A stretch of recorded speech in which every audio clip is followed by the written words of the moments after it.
These buildings aren't abandoned. They were never meant to be empty. Dubai is not supposed to be empty. Not now, not ever. This is a city engineered to defy limits, to bend geography, climate, and even economics into submission.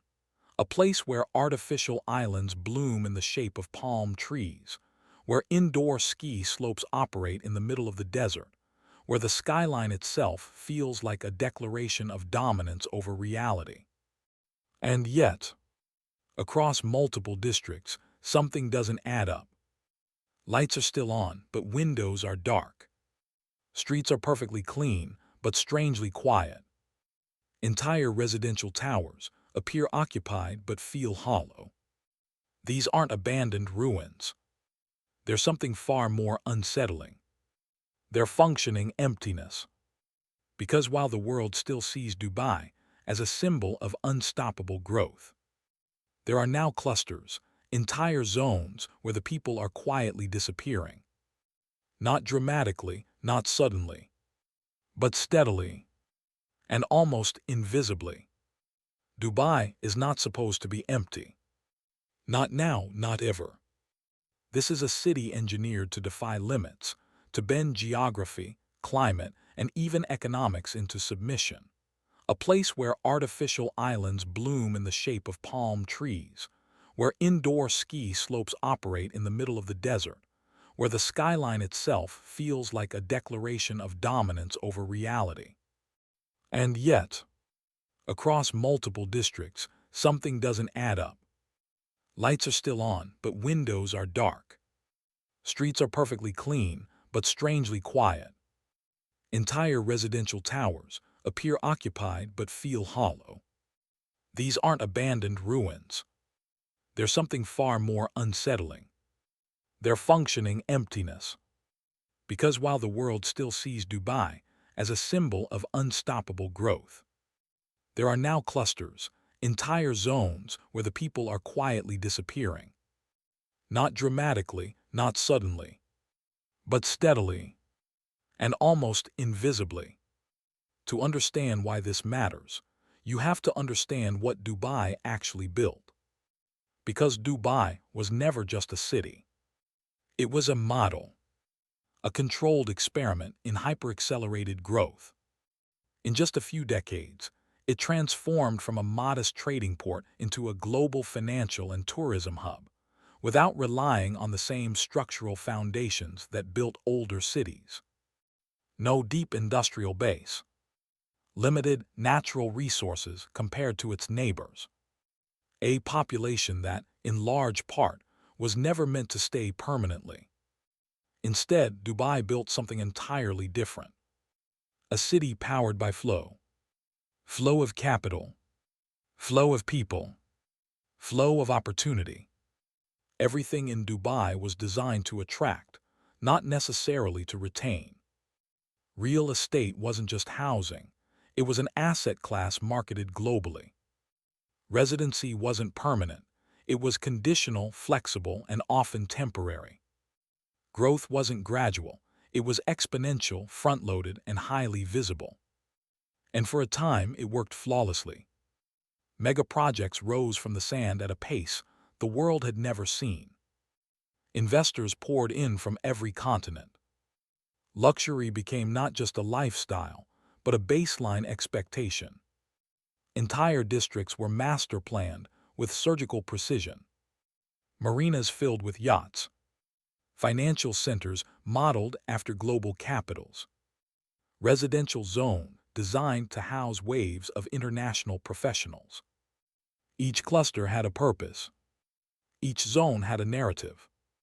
And together, they created the illusion of something unbreakable.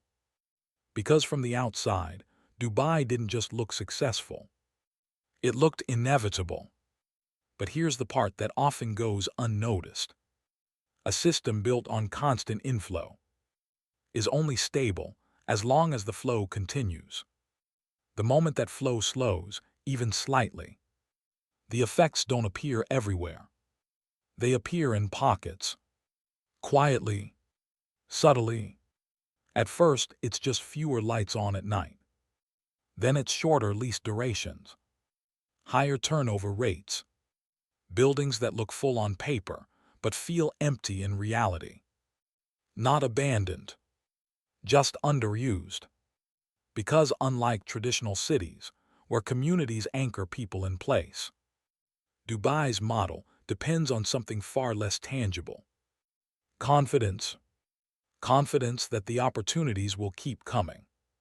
Confidence that the capital will keep flowing. Confidence that staying is always better than leaving.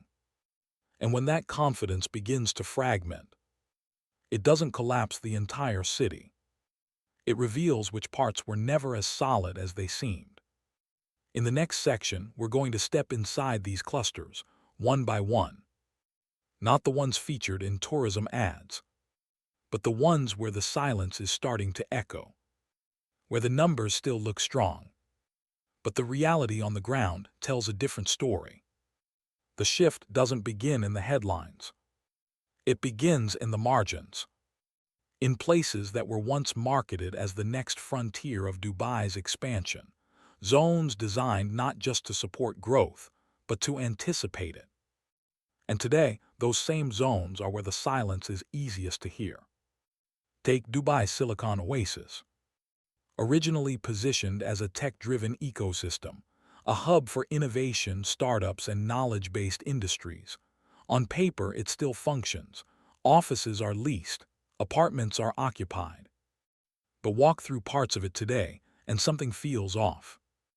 Retail spaces with intermittent activity. Residential towers where entire floors remain dark at night. A community designed for density, operating below its intended capacity. Not collapsing, just underfilled.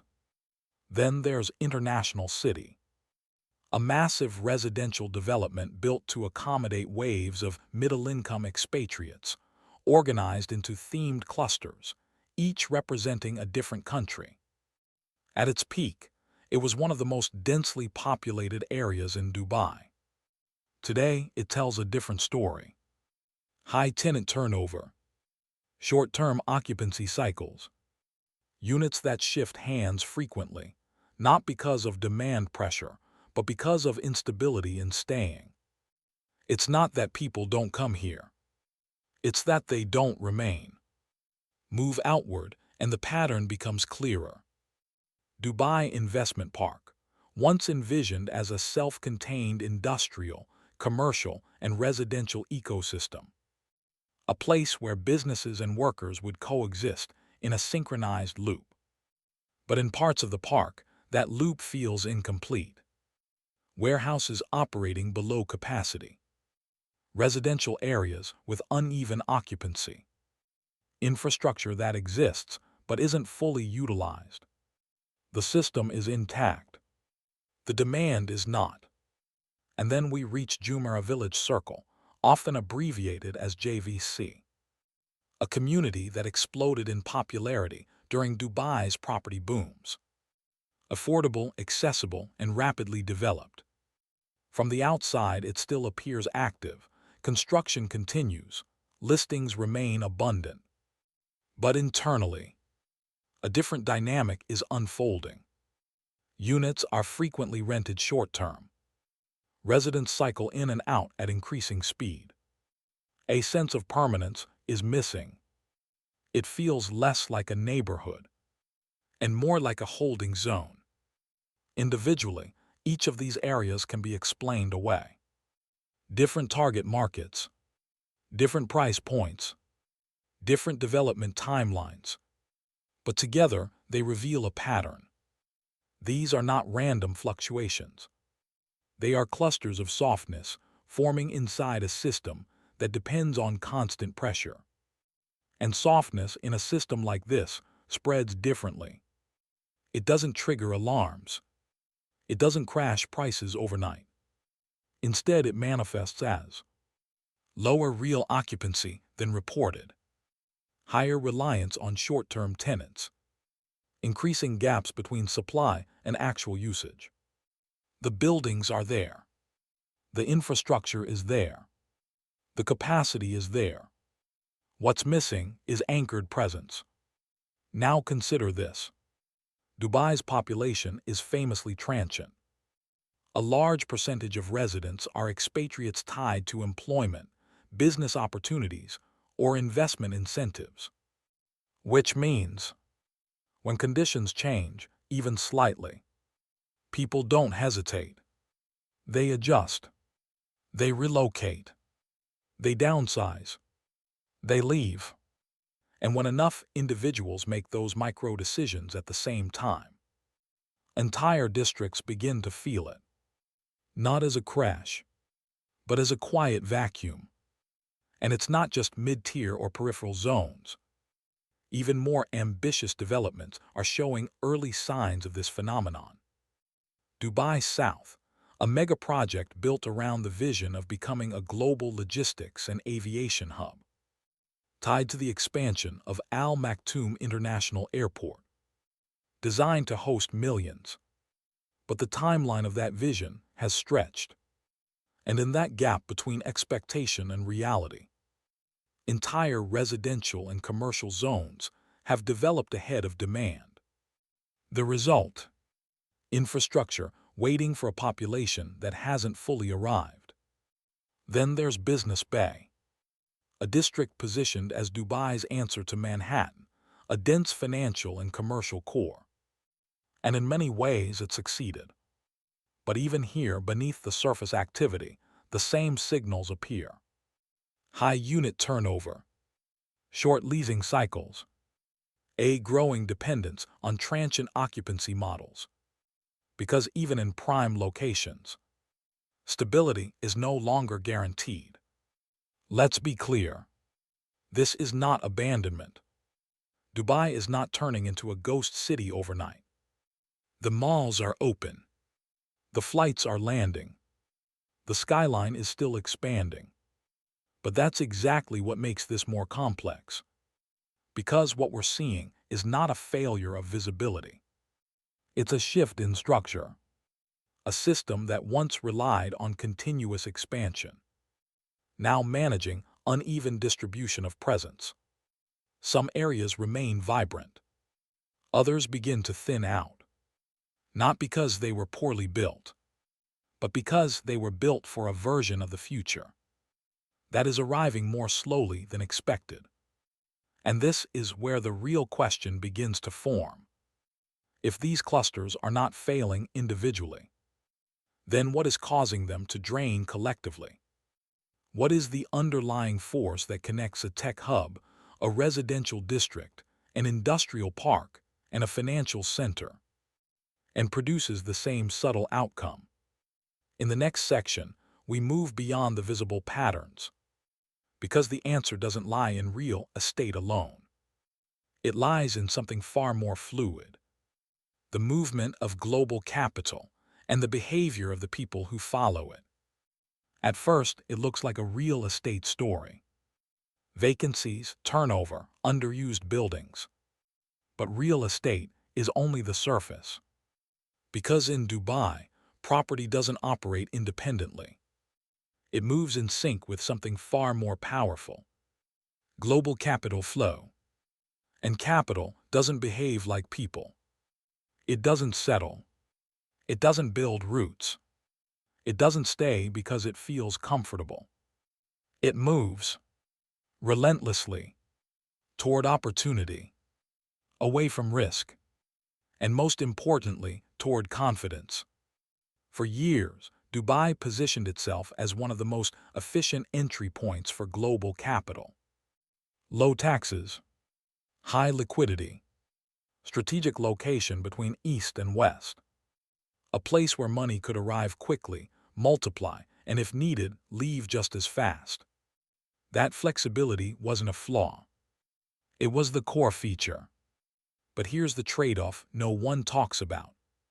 A system designed for easy entry is also designed for easy exit. When global conditions are stable, capital flows aggressively. It seeks growth. It chases yield. It tolerates risk. And during those periods, Dubai thrives. But when uncertainty rises, even slightly, Capital doesn't disappear. It recalibrates. It becomes selective, more defensive, more temporary.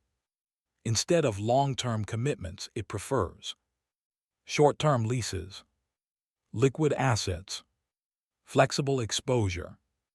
And suddenly, the same system that once amplified growth begins to thin out from within. Because here's what happens next. Investors who once bought multiple units slow down. Businesses that once expanded aggressively pause hearing. Expatriates tied to those opportunities reassess their stay. Not all at once, but enough to create a shift. And that shift doesn't hit Dubai evenly. It hits the edges first. The newer districts, the less established communities, the areas that depend most on future demand rather than current necessity. Exactly the clusters we just explored. Now layer in the human element. Dubai's population is not static. It's one of the most fluid urban populations in the world. A large portion of residents are professionals on contracts, entrepreneurs testing markets, investors managing portfolios, which means their relationship with the city is fundamentally different. They are not anchored by generational ties. They are not locked into long-term commitments. They are responsive to opportunity, to policy changes, to global trends. And when capital begins to move differently, people follow, quietly, efficiently, without disruption. A professional relocates to a different market. A business downsizes its physical footprint. An investor shifts assets into safer regions. Each decision is rational, individually insignificant, but collectively, they reshape entire districts. Here, where it becomes difficult to detect, because on paper, many of these areas are still occupied. Units are owned. Leases exist. Transactions are recorded. But usage tells a different story. Apartments purchased as investments sit empty. Short-term rentals cycle through temporary tenants. Corporate leases remain underutilized. The result is a phenomenon that's rarely discussed. Phantom occupancy. Buildings that are technically full, but functionally hollow. Lights on timers. Furniture untouched. Entire floors that feel like no one has truly lived there in months. From the outside, nothing appears broken. But from within, the density that gives a city life is missing. Because cities don't just run on infrastructure. They run on presence. Consistent daily human presence. People who shop locally, commute regularly, build routines, create demand that sustains the ecosystem. When that presence becomes unstable, everything built on top of it begins to weaken. Retail struggles to maintain steady traffic. Services operate below capacity. Communities fail to form long-term identity. And slowly, a district transitions from living system to intermittent space. Not dead, but not fully alive either. And this is where the final layer begins to emerge.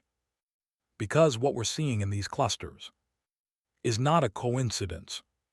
It's not even a temporary imbalance. It's a reflection of the underlying architecture of Dubai's model. A city optimized for speed over stability, flow over permanence, access over attachment. This model is incredibly powerful during expansion phases. But it comes with a hidden vulnerability. It depends on continuous alignment between global capital behavior and local urban development. The moment those two fall out of sync, even slightly, the system doesn't collapse.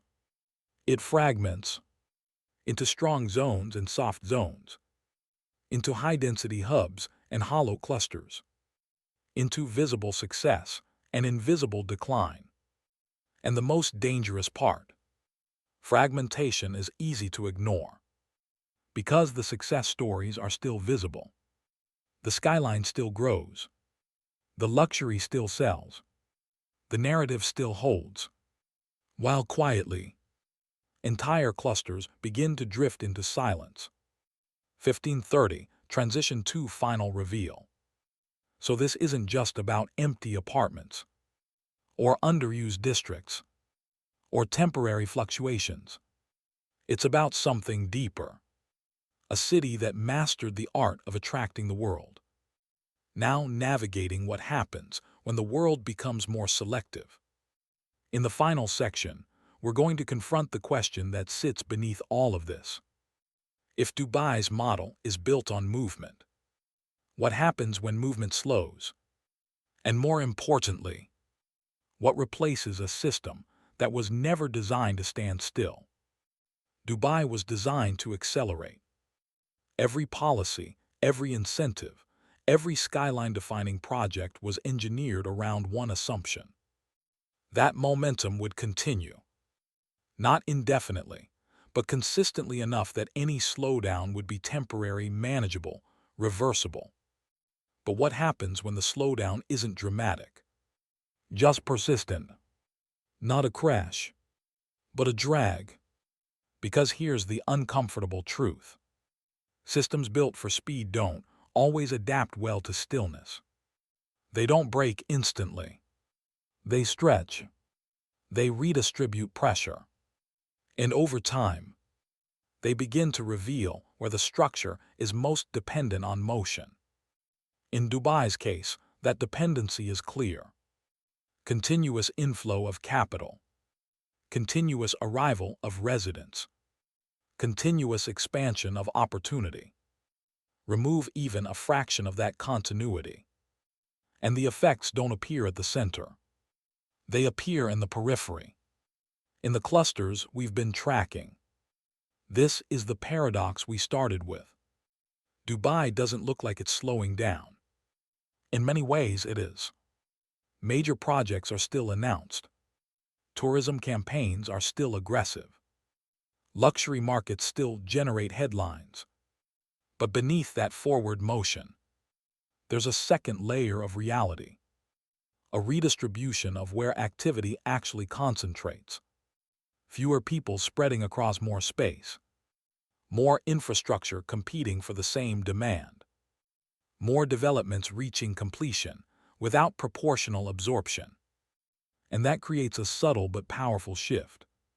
From expansion to dispersion. Instead of density increasing across the board, it becomes selective. Certain zones thrive. Others thin out. Not because they failed, but because they were built for a scale of demand that hasn't fully materialized. At first, this imbalance is manageable. Developers adjust pricing. Owners accept lower yields. Tenants benefit from more options. But over time, the system begins to feel the weight of underutilization. Infrastructure that was built for high density operates below capacity. Commercial ecosystems struggle to sustain consistent demand. Investment returns become less predictable. And when predictability fades, confidence follows. Not instantly, but gradually. Because capital doesn't wait for confirmation. It reacts to signals. And signals don't need to be loud. They just need to be consistent. So the question isn't whether Dubai is failing. That's too simplistic. The real question is whether the model can evolve. Can a city built on transients create permanence? Can a system optimized for flow build stability? Can confidence be maintained when the underlying dynamics begin to shift? There are already attempts. Longer-term visas, golden residency programs, efforts to anchor talent and capital for extended periods. These are not random policies. They are structural adjustments designed to slow the outflow without disrupting the inflow. But here's the challenge. You can incentivize people to stay longer. You can encourage capital to remain. But you cannot fully control the global forces that determine where both ultimately go. And those forces are becoming more volatile, more fragmented, more competitive. Dubai is not alone in this. It's simply one of the most visible examples, because it pushed the model further than most cities ever have. Faster growth, higher concentration of global capital, greater reliance on a transient population, which means it also experiences the effects of change more quickly, more visibly, and in more concentrated ways. The clusters we've explored are not anomalies. They are indicators, early signals of how a hyper-accelerated system responds when conditions shift. And if you zoom out, they tell a larger story about the limits of growth models built on mobility, about the trade-offs between flexibility and stability, about what happens when a city becomes a platform rather than a permanent home. So now we return to the question that lingers beneath everything. If Dubai's success was built on movement, what happens when movement becomes selective? When capital hesitates? When people become more cautious? When growth no longer spreads evenly across the map? Do these silent clusters refill over time? Do they transform into something new? Or do they remain as they are, perfectly built but partially unused? Because cities don't just evolve through expansion. They evolve through correction. And correction doesn't always look like collapse. Sometimes, it looks like quiet spaces, in places that were never meant to be quiet. If you've made it this far, you already see what most headlines miss. This isn't about empty buildings. It's about understanding the system behind them. If you want more deep dive analyses like this, where we break down the hidden mechanics behind global cities, economic models, and the narratives they project, subscribe, because the real story is never on the surface. And now the question is yours. If the flow that built Dubai begins to slow, what replaces it?